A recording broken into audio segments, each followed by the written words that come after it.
Eso parece ser cierto. Voy a conversar con Julio Silva Meneses, ex asesor del Pleno del Jurado Nacional de Elecciones, presidente de la Asociación Peruana de Derecho Electoral y Gobernabilidad. Qué gusto saludarle. ¿Cómo está? Buenos días. Manuel, ¿cómo estás? Buenos días. Gracias por la invitación. ¿Tiene usted la misma percepción? ¿La gente no tiene ni idea de por dónde va a votar? ¿De qué se trata el referéndum? Exacto. Yo coincido con lo que ha señalado la congresista Luz Salgado, de que lamentablemente la labor de difusión de parte de los organismos del sistema electoral, jurado, OMPE y RENIEC, no ha sido suficiente. ¿Ya? ¿Tendrían que hacerlo? Tendrían que hacerlo. ¿Están obligados a hacerlo? Están obligados constitucionalmente incluso. Una de las labores que le corresponden al Jurado Nacional de Elecciones es la labor educativa. Tienen una dirección de educación. Tienen además oficinas especializadas. Ya, pero ¿hasta qué nivel? Me imagino al nivel, primero, seguramente promover participación. Ok. Segundo, seguramente enseñar a cómo hay que votar respecto a la mecánica, porque no creo que pueda hacer más. No creo que pueda decir vota por el sí, vota por el no, ni creo que pueda decir o sí, explíqueme eso. O sí podría ayudar en qué hay detrás de cada pregunta, sobre qué vamos a decir, porque claro, los 4 enunciados en realidad lo que están haciendo es esconder una enorme cantidad de temas que están pendientes, que forma parte de cada uno de ellos, de proyectos de ley, que son los que vamos a aprobar, que se han publicado en el Perú y que estoy seguro que ni el 1% ha leído, ¿no? Efectivamente. ¿Hasta dónde debería llegar la acción de...? La labor de los organismos del sistema electoral es o debe tender a brindar un voto informado de parte de la ciudadanía, conocer, entender las preguntas, pero también conocer el detalle detrás de las preguntas. ¿Cuál es el límite? El límite es poder o tener algún tipo de incidencia sobre si los ciudadanos deberían votar por el sí o por el no. Ese debe ser el límite de los organismos electorales. Únicamente su labor debe estar restringida o limitada a informar sobre el detalle, en qué consiste cada pregunta, y ya cada ciudadano será libre de votar, de elegir por el sí o por el no. No sé si en televisión, Enzo, si tengo en televisión la cédula, quiero ver la primera pregunta. Estoy conversando con Julio Silva Meneses, ex asesor del Pleno del Jurado Nacional de Elecciones, presidente de la Asociación Peruana de Derecho Electoral y Gobernabilidad. Ya no queda nada, ¿no? Quedan 10 días. 10 días. Y es lamentable, como lo decía la congresista en ese sentido, de que solo la tercera parte de la población, el 30% de los ciudadanos, conoce sobre el referéndum, conoce las preguntas, entiende las preguntas. Yo pondría en duda esa cifra. Creo que lo que deben saber a partir de cierta campaña que ha hecho el mismísimo presidente de la República sobre sí y no. Creo que han dicho, bueno, estoy de acuerdo con esto. Pero, por ejemplo, la primera pregunta, ¿puede ponerlo un poquito más grande? ¿Aprueba la reforma constitucional sobre la conformación y funciones de la Junta Nacional de Justicia, lo que era el Consejo Nacional de la Magistratura? La pregunta elemental es, ¿cuáles son, cuál es la conformación, cuáles son las funciones, dónde encuentro eso? Y lo que es más, un voto informado debería llevarme a conocer qué hacía el Consejo Nacional de la Magistratura y qué es lo que ahora va a hacer la Junta Nacional de Justicia, cuál es la diferencia, y con esa información yo diga sí o yo diga no. Eso es bien complicado, ¿no? O sea, tendría también que obligarse al ciudadano a leer el proyecto de ley. A informarse sobre el proyecto de ley. Y como bien lo señalas, Manuel, a informarse sobre el proyecto de ley que remitió el Ejecutivo, sobre el proyecto de ley o el texto final aprobado por el Congreso. Y la exposición de motivos, además. Si nos ceñimos a esta primera pregunta, en realidad creo yo que la votación de la ciudadanía no va a tener mayor discusión. Creo que esta pregunta responde además a un hecho evidente, a todo este destape de corrupción que hubo en el Consejo Nacional de la Magistratura. Ese fue el punto de partida de este proyecto, de esta propuesta de reforma electoral. Como te digo, Manuel, si nos ceñimos... O sea, esta Junta Nacional de Justicia, desde tu interpretación, es mejor que el Consejo Nacional de la Magistratura.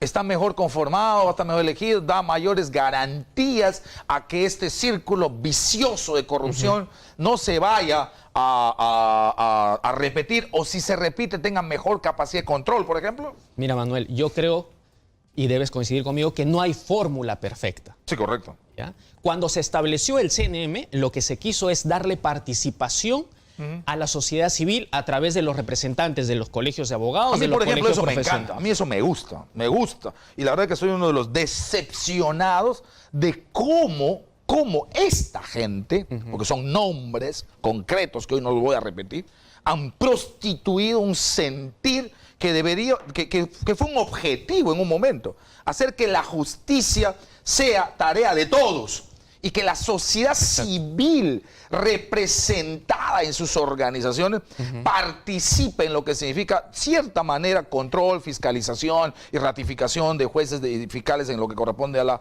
judicatura. Pero lamentablemente se fue al diablo. Exacto. Hoy estamos con otra propuesta. Fue una experiencia fallida. Lo que se quiso fue despolitizar, incluso cuando se aprueba la Constitución del 93 para hacer un parangón con la del 79, se quiso despolitizar, se quiso hacer un CNM con participación corporativa, colegio de abogados, representantes de la sociedad civil a través de las universidades. Sí.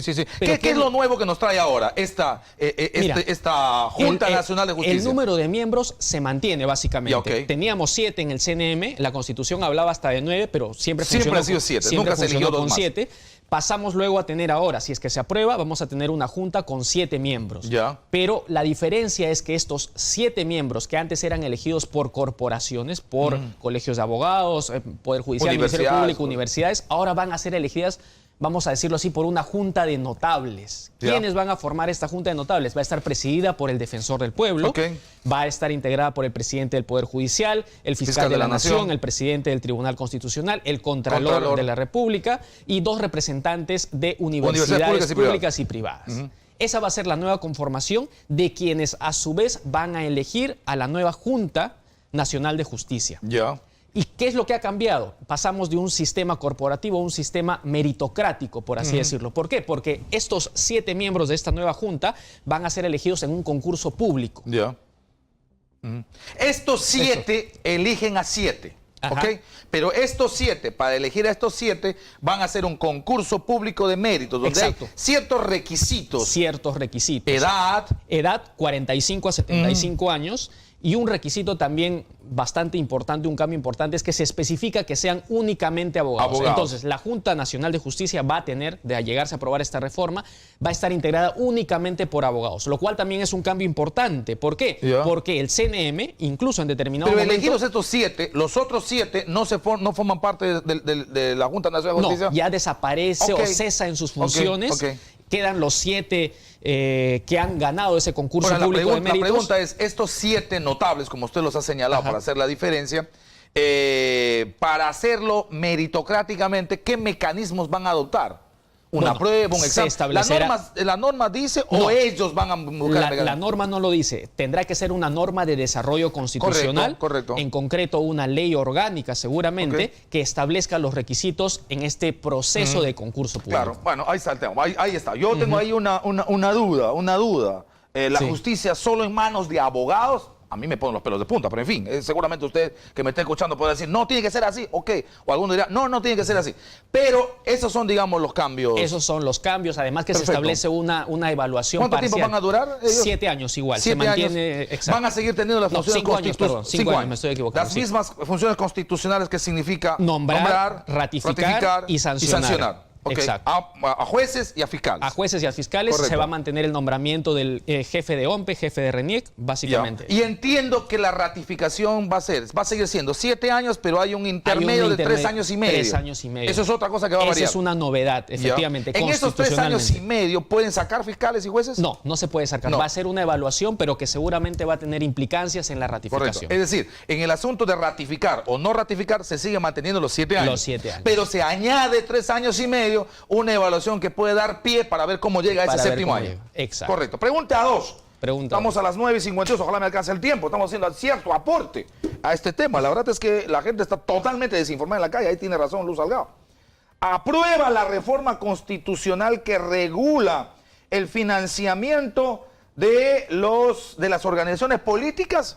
¿Qué hay ahí? ¿Qué cosa tenemos ahí, señor Silva? A ver, esta pregunta en realidad detrás de sí abarca, creo que, o ha sido incluso la reforma más difícil de aprobar por parte del Pleno del Congreso. ¿Pero qué es lo que se aprueba? Tuvo la menor votación. Es verdad. Lo que se aprueba es que se modifique el artículo 35 de la Constitución para que se reconozca a nivel constitucional, por un lado, el financiamiento la obligación en la transparencia de parte de los partidos políticos, y por el otro lado también un cambio importante es que a nivel constitucional se señala que va a haber luego, desarrollado legalmente, un delito, un ilícito penal de financiamiento ilegal de partidos políticos. El financiamiento ilegal de partidos políticos se constituye en un delito con rango constitucional. Efectivamente. Eso es lo fundamental eso es en lo esto. fundamental. Es lo que estoy yendo a aprobar. ¿Estoy de acuerdo con eso o estoy en desacuerdo con eso? Si estoy de acuerdo, voto sí. Si estoy en desacuerdo, voto no. ¿Qué más incluye esta pregunta en el marco del proyecto aprobado? Dentro de la modificación que se pretende del artículo 35 está la incorporación de una norma que establece que el financiamiento en lo que se refiere a la compra de espacios en radio y televisión ya no va a ser de carácter privado, sino que el Estado va a comprar espacios y los va a repartir, distribuir equitativamente, ya no de acuerdo a la última elección, entre los partidos. Los partidos políticos, bueno, las organizaciones políticas no podrán acceder a pauta publicitaria de manera unilateral.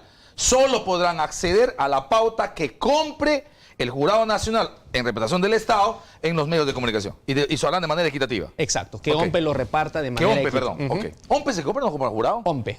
Perfecto, correcto, vale la aclaración. ¿Qué más? Bueno, o esos son los dos más importantes. Esos son los dos cambios más importantes. Yo espero que ustedes estén cogiendo la información. O sea, en la segunda pregunta lo que estamos diciendo es que se eleva a rango constitucional la tipificación como delito del financiamiento ilegal. Y segundo, que los partidos políticos, o las organizaciones políticas no acceden directamente a pauta publicitaria, que es lo que más cuenta en campaña, sino que utilizan lo que OMPE compra a nivel de todos los medios de manera equitativa. Correcto. Vamos, tercera pregunta, 9:54. Corro porque el tiempo me gana. Estoy hablando de las 4 preguntas de lo que usted va a tener que decidir el 9 de diciembre, ¿no? Porque vamos a tener que ir a votar, como siempre, obligados a votar. No alcanza, ahora un poquito más grande. Aprueba la... Ok, gracias. Aprueba la reforma constitucional que prohíbe la reelección inmediata de parlamentarios de la República. Cuénteme, ¿qué hay ahí? Creo que esta pregunta va a tener abrumadoramente la respuesta sí. ¿Y verdad tendría que ser así? Porque hay gente que dice, que no, pues no, pero dígame, ¿qué es lo que dice el proyecto? Ahí, Manuel, sinceramente yo tengo, te lo digo, sentimientos encontrados. Pero vamos primero a lo que dice la norma y después a su opinión, que por supuesto con todo gusto yo le escucho. Exacto. ¿Qué es lo que plantea la reforma? Es creo que la reforma más sencilla de explicar. Lo que la reforma plantea es incorporar un artículo que señala expresamente que los congresistas no pueden optar a la reelección, que son elegidos por un mandato y punto. Y que luego, si quieren volver a ser congresistas, tendrían que esperar un mandato y podrían volver a postular. Esta norma tan clarita como usted la está planteando, que ojalá la gente nos esté escuchando bien, ¿es válido para los que están elegidos ahora? Con esta norma aprobada, primero por el referendo y después por ratificación en el Congreso de la República, ¿no van a poder postular ni para diputados ni para senadores el 2021? Ahí se viene un debate. Es lo siguiente. Esta pregunta podría estar engarzada, vinculada a la cuarta pregunta, que está referida a la bicameralidad. Entonces, hay quienes sostienen que si se aprueba la norma, la tercera pregunta de no reelección, y se aprueba la bicameralidad, pese a que existe ya la no reelección, sin embargo, los actuales congresistas podrían postular incluso para diputados o para senadores porque no serían el mismo rango, el mismo cargo. Estarían postulando no para congresistas, que incluso ya habrían desaparecido, sino para diputados o senadores. ¿Usted está de acuerdo con esa interpretación o es una trampa?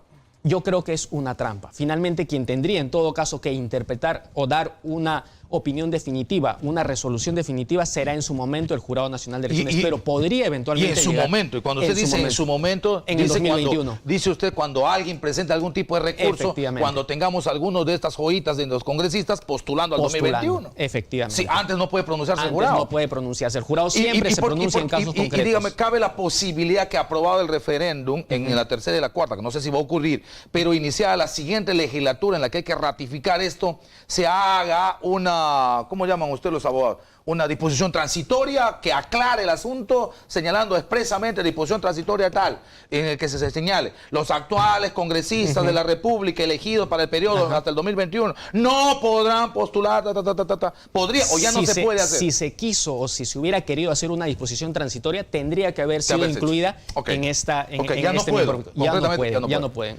Correcto. Esta pregunta está relativamente sencilla, no sé, es cuestión de que decida si me gusta o no me gusta. Es relativamente sencilla. explicación está clarísima. Es Simplemente relativamente no quiero... sencilla, pero realmente también tendríamos, creo que como ciudadanos, preguntarnos hasta qué punto es eficiente tener nuevos congresistas, 130 congresistas, o si es que se aprueba la bicameralidad, tener 100 diputados y 50 senadores que no sepan absolutamente nada del funcionamiento del Congreso o del Parlamento. Sí, ¿no? pues digamos, ese es el punto de debate. Ese ¿no? es el punto de debate. El tema de que si vamos a tener cada 5 años nuevos y en cero. Y si los partidos políticos están No preparados forman, para brindar, no forman. claro, líderes políticos. Correcto. ¿no? Última pregunta, la cuarta que se va a plantear este 9 de diciembre, que usted va a tener que elegir entre el sí y el no. Esta es la cuarta. Dice, ¿aprueba la reforma constitucional que establece la bicameralidad en el Congreso de la República? Según todas las encuestas que se han publicado en los últimos días, esta es la que no se aprueba. ¿Qué nos dice la norma ahí, el proyecto de ley? ¿Qué hay detrás de esta pregunta? Manuel, esta tal vez es la norma o la propuesta de reforma constitucional más compleja, porque además abarca varios artículos de la Constitución. A diferencia de las primeras modificaciones, es la que más variación constitucional a ver, pretende realizar. ¿Qué variaciones hay ¿Ya? detrás de esta pregunta? Y es que lo que pasó fue lo siguiente: el Poder Ejecutivo, cuando propone la bicameralidad, únicamente la restringe a la bicameralidad, ¿no? A establecer, a regresar a lo que por tradición histórica, jurídica, tuvimos en el Perú hasta la Constitución del 79, un Congreso con 2 cámaras, diputados y senadores. Sin embargo, ¿qué es lo que pasó? Una vez que este proyecto de ley de reforma llega al Congreso, el Congreso lo que hace es finalmente en el Pleno aprobar esta autógrafa de reforma constitucional, pero además incorporando o realizando algunos cambios. En primer lugar, incrementando el número. ¿No? Sí, Pasamos pues. entonces de acuerdo a esta reforma. Si se aprueba esta reforma el 9 de diciembre, vamos a tener 100 diputados y 50 senadores. 20 más. 20 más, efectivamente. Para lo que se pretende es tener mayor representación, mayor legitimidad de parte de los parlamentarios. Y además se incorporan cambios al mecanismo de censura de parte del Poder Ejecutivo como control respecto del Poder Legislativo.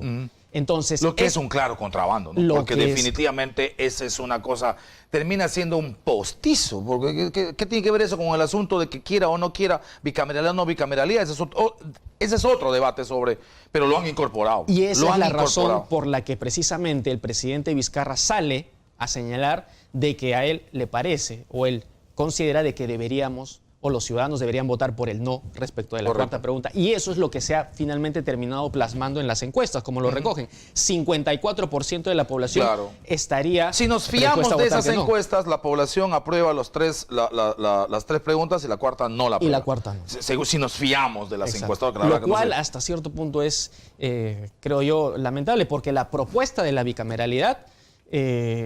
si la analizamos y la revisamos más a fondo, podría realmente mejorar la calidad de la representación. Pero los Mulders nos han metido una gota de cianuro ahí.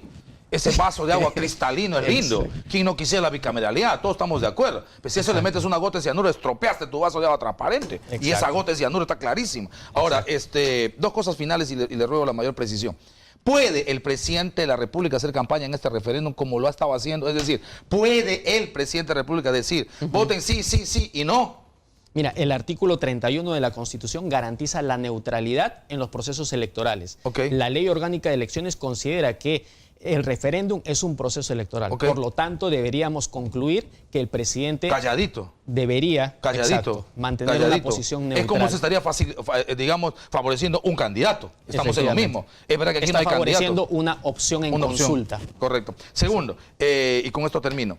¿Puede el Congreso de la República, de repente no le gustan resultados, en el inicio de siguiente legislatura para ratificar, decir que no? No. No puede. No, la Ley de Participación de Derechos y Control Ciudadano establece un periodo de intangibilidad de 2 años. Muy bien. En los cuales no se puede modificar lo aprobado, lo consultado a la ciudadanía. Correcto. Doctor Julio Silva, muchas gracias. Debía ser usted maestro. Nos ha enseñado muy bien. Le agradezco mucho. Gracias, Manuel.